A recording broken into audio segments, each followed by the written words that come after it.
Pensamiento Estratégico, podcast oficial del Centro de Estudios Estratégicos del Ejército del Perú. ¿Qué tal? Esto es Pensamiento Estratégico, podcast producido por el Centro de Estudios Estratégicos del Ejército del Perú. Soy Farid Cajat. Hoy voy a hablar de las características inusuales de los combates que se llevan a cabo en Gaza. Recordaba, pensando en este tema, las declaraciones del jefe militar ucraniano a la revista The Economist sobre los problemas que tuvo la ofensiva ucraniana, que intentó recuperar cuando menos parte del territorio capturado por Rusia en la guerra iniciada el año pasado. Y básicamente decía que el frente de combate era un libro abierto. Todos sabían lo que los demás estaban haciendo y por ende podían responder en tiempo real, y que una ofensiva en esas condiciones era sumamente difícil. Lo menciono porque Hamas ha un poco tomado experiencias como la de Hezbollah en el Líbano, que sugerían que cuando una guerra es tan asimétrica, además suponiendo que lo que ocurre en Gaza pueda ser llamado una guerra precisamente por la asimetría, hay quienes dirían que es más una masacre que propiamente una guerra, pero digamos, cuando una guerra es tan asimétrica como la que se despliega entre Israel y Hamas, Hamas no tiene aviación, blindados, barcos de guerra, etcétera, cosas con las que sí cuenta Israel. Los túneles como medio de acción son una forma, primero, de hacer más opaco el terreno de batalla, menos visible y por ende menos previsible, y además menos asimétrica la confrontación, porque a través de los túneles no se ofrece un blanco fijo que el rival pueda bombardear desde el aire, como sí hacía el Estado Islámico, que llegó incluso a proclamar una capital, en Raqqa. En segundo lugar, apelar a los túneles subterráneos neutralizaba algunas de las ventajas en materia de inteligencia que tenía el contrincante, Israel en el caso de Hezbollah o también en el de Hamas. Por ejemplo, la inteligencia satelital o a través de drones. Además, nuevamente no presentas un frente fijo de combate, sino que puedes desplazarte por el terreno a través de los túneles y, por ejemplo, aparecer en la retaguardia de tu rival y realizar emboscadas. Entonces, repito, apelar a los túneles, como hizo en su momento Hezbollah en el Líbano en 2006 o Hamas ahora en Gaza, era una forma de compensar la enorme superioridad militar y de número de efectivos del contrincante. Ahora, tampoco es que esta sea la primera vez, o la de Líbano en 2006 sean las primeras veces en donde algún contendor en un enfrentamiento armado utiliza túneles, y por ende tampoco es el caso que no haya nada que se pueda hacer para revertir las ventajas que otorga al grupo insurgente un sistema de túneles. Por ejemplo, existen sensores de vibración que detectarían, pero claro, estos funcionan sobre todo en el periodo de construcción de un túnel, detectarían la vibración subterránea, que sería un indicio de que ahí podría estarse construyendo un túnel. Estos sensores de vibración también funcionan una vez terminado el túnel para detectar movimiento subterráneo, pero obviamente ese movimiento no genera vibración comparable a la que genera el proceso de construir un túnel, ¿no? También hay radares que penetran cierta distancia bajo tierra y que por ende podrían detectar movimientos, pero precisamente conociendo que ese era el caso, grupos como Hezbollah o Hamas lo que atinan a hacer es acabar túneles aún más profundos, que vayan más allá del alcance de estos radares. En cuanto a medios para llegar a atacar los túneles desde la superficie, hay estas bombas que en inglés llaman bunker busters, o sea, que son capaces de penetrar en tierra firme o incluso en concreto un cierto número de metros antes de estallar. Y claro, el problema aquí es que estamos hablando de Gaza, uno de los lugares más densamente poblados del mundo, y vimos lo que los bunker busters, este tipo de bombas anti-búnker, pueden ocasionar a la población civil. Digamos, cuando hay infraestructura civil en el entorno de los túneles, como ocurrió en el campo de refugiados de Jabalia, en Gaza, donde Israel pretendía, según su propia versión, alcanzar a un líder de Hamas que estaría oculto en un túnel, cosa que ninguna fuente independiente ha confirmado hasta ahora, y en el proceso dio muerte a 195 personas. Y no solo por civiles, obviamente, y no solo porque, digamos, la detonación cause muertes, dado que, como dije, estas son bombas que penetran en tierra firme antes de detonar, sino porque la detonación subterránea causa trepidaciones sísmicas, causa pequeños terremotos que en sí mismos causan daño a la infraestructura civil que pudiera haber en la superficie. Además, en general, precisamente porque los túneles tienen como propósito disminuir la ventaja militar que tiene, en este caso Israel, Israel prefiere forzar a su rival a combatir en la superficie en la medida de lo posible y si acaso ataca esos túneles desde el aire o tratando de volar las entradas a los mismos. Ahora, acá hay un detalle y es el siguiente. Si lo que Israel buscaba era disminuir el número de bajas entre la población civil, la forma de disminuir las bajas entre la población civil era hacer que sus soldados entren a los túneles y, de ser necesario, combatan cuerpo a cuerpo con los milicianos de Hamas. La prueba de que Israel no lo hizo porque estaba en Gaza y no por otra razón es que imaginemos que los túneles de Hamas estuvieran debajo de una ciudad israelí. Israel habría bombardeado colegios u hospitales alegando que debajo de ellos había túneles si se tratara de una ciudad de su propio estado. No, probablemente ahí sí hubiera entrado bajo tierra a combatir dentro de los túneles. Entonces acá en realidad Israel está priorizando a sus soldados por sobre la población civil en Gaza, ¿no? El punto es que además, claro, el problema de combatir bajo tierra es que algunos de los rehenes en poder de Hamas estarían en esos túneles, o buena parte de ellos.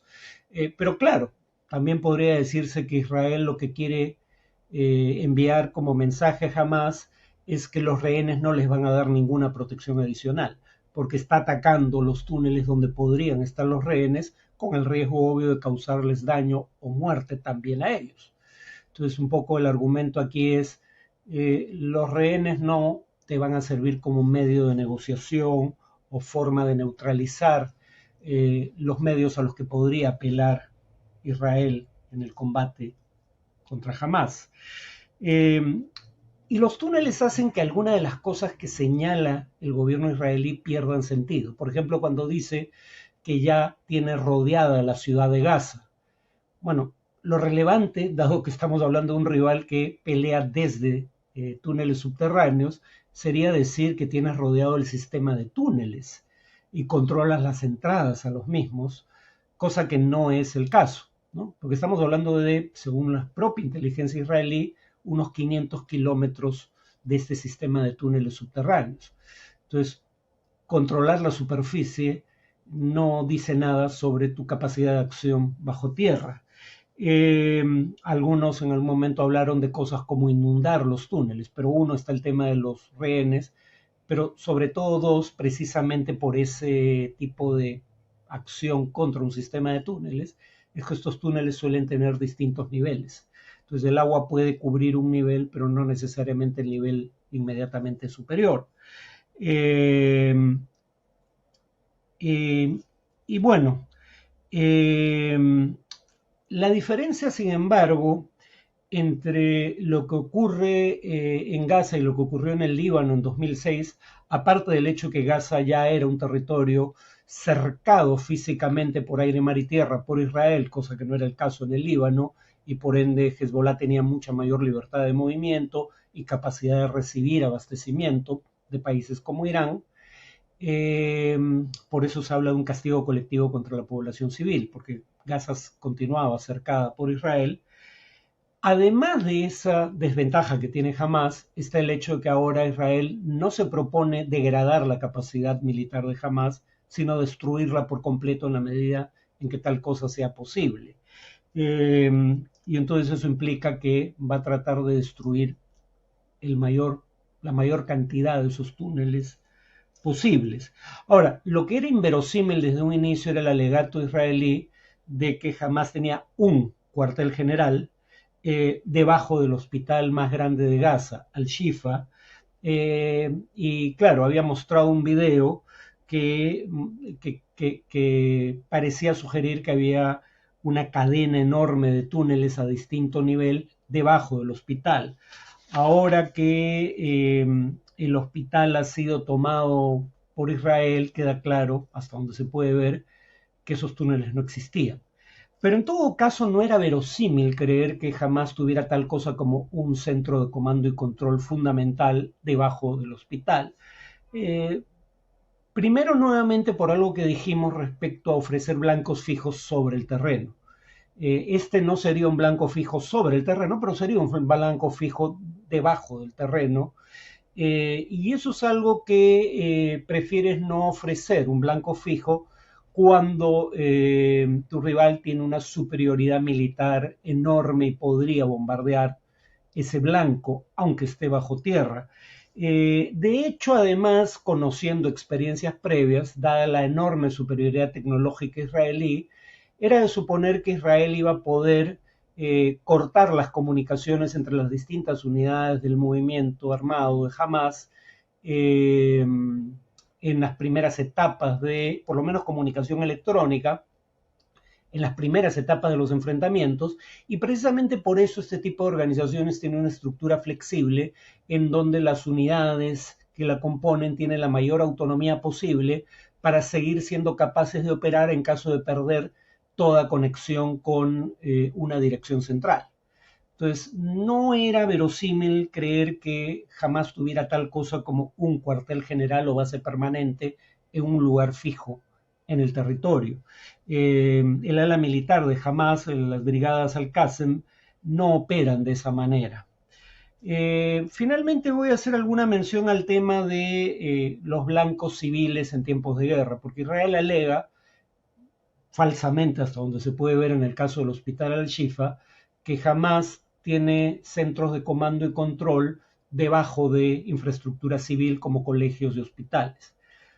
Aún en ese caso, aún suponiendo que eso sea cierto, cosa que no se ha demostrado en el caso específico y el más importante del hospital Al-Shifa, si bien es cierto que los objetivos civiles pierden el estatus de protección que les confiere el derecho internacional humanitario si se usan para causar daño al rival militar, las convenciones de Ginebra establecen umbrales que hay que cruzar antes de que un objetivo civil sea un blanco legítimo, ¿no? Deje de ser un blanco protegido por el derecho internacional humanitario. Por ejemplo, la Cruz Roja Internacional, el Comité Internacional de la Cruz Roja, diría que las pequeñas cantidades de armamento que Israel alega se encontraron en el hospital Al-Shifa y que fuentes independientes han sugerido que fueron plantadas, porque por ejemplo, en un video de la BBC se ven dos armas donde un video previo del ejército israelí solo encontraba o señalaba la existencia de un arma de fuego, ¿no? Entonces parece haber habido manipulación de estas armas y la pregunta es, ¿no habrán sido plantadas por el propio ejército israelí? Pero el punto es que incluso si fuera cierto que Israel encontró las armas que ha mostrado a la prensa internacional, bajo este criterio son demasiado pocas como para justificar una acción que pone en riesgo a miles de personas en el hospital, porque no solo estamos hablando de los pacientes que estaban internados en el hospital, sino de civiles que se refugian en el hospital buscando protección de los combates. Y la pregunta es, para capturar 10 fusiles, pusiste en riesgo a miles o decenas de miles de civiles. Eso no parece guardar el criterio de proporcionalidad que establece el derecho internacional humanitario. Es decir, el objetivo militar de la acción debe ser suficientemente importante como para justificar que, habiendo tomado precauciones para evitar bajas civiles, aún así estas puedan ser provocadas, ¿no? O sea, no cumpliría con el criterio de proporcionalidad, porque además podrían tratarse, como señalan algunos analistas, de armamento incautado a combatientes que se atienden porque estaban heridos en el hospital. Eso no basta para que el hospital se convierta en un blanco militar legítimo. La propia o el propio Comité Internacional de la Cruz Roja sostenía que incluso si hubieran habido soldados en una cantidad más importante aún en el hospital atendiéndose, y ellos sí podían, tal vez, bueno, aunque si estaban heridos probablemente ya no eran blancos militares legítimos, pero suponiendo que hubiera tal cosa como un blanco militar legítimo en el hospital, si al momento de realizar la acción ya no estaban presentes en el hospital esos milicianos, igual la acción debía abortarse. El hospital dejaba de ser un blanco legítimo de una acción militar. Ahora, la revista The Economist señala que incluso dentro de las Fuerzas Armadas israelíes hay crítica al vocero Daniel Hagad por sobreestimar la importancia relativa en el ámbito público, en el ámbito de los medios, por ejemplo, de cualquier túnel que pudiera existir debajo del hospital Al-Shifa. Y reitero, no hay prueba alguna hasta ahora de que esos túneles existieran. Pero incluso si existían, no parecen haber sido tan importantes como lo sugerido por el video ya mencionado del propio ejército israelí. Ahora Israel alega que tal vez algunos de estos centros de comando y control, en la medida en que existan, porque ya dije la razón por la cual su existencia es improbable, por lo menos en gran magnitud, se habrían trasladado al sur, a Khan Yunis. Y ya el 15 de noviembre el ejército israelí lanzó panfletos o volantes pidiendo a la gente de ciertos barrios de Khan Yunis que busquen refugio, no queda claro dónde, porque no hay lugar, no hay nada ni nadie seguro en Gaza, según lo que sostiene la propia Organización Mundial de la Salud. Entonces, no queda claro dónde estarían a salvo de las acciones israelíes los civiles de Khan Yunis, pero eso quiere decir que las acciones brutales que hemos visto en el norte de Gaza empezarían a realizarse también en el sur de la franja. Solo un último dato: Israel no permite el ingreso de combustible a Gaza para generar electricidad para los hospitales, electricidad que activaría los sistemas de cuidados intensivos o las incubadoras para bebés prematuros, y que energía que también es necesaria para desalinizar agua marina, que es la principal fuente de agua potable en Gaza. Y aquí el tema es que, claro, Israel alega que el combustible, fuera del combustible para transporte, que ese sí ahora está permitido por Israel, el combustible podría ser usado por Hamas para iluminar y activar el sistema de generación de oxígeno de sus túneles. Y nuevamente surge la pregunta de proporcionalidad. ¿Es lícito dejar a 2.200.000 personas sin combustible para obtener agua potable y electricidad, sobre todo para los hospitales, aunque no exclusivamente? O sea, puedes dejar lícitamente a 2.200.000 personas privadas de esos bienes simplemente para que el aire dentro de los túneles de Hamas sea menos respirable y haya menos iluminación. El criterio de proporcionalidad aquí no parece estarse cumpliendo. Bueno, eso es todo por hoy. Nos vemos en el siguiente podcast. Pensamiento Estratégico, podcast oficial del Centro de Estudios Estratégicos del Ejército del Perú.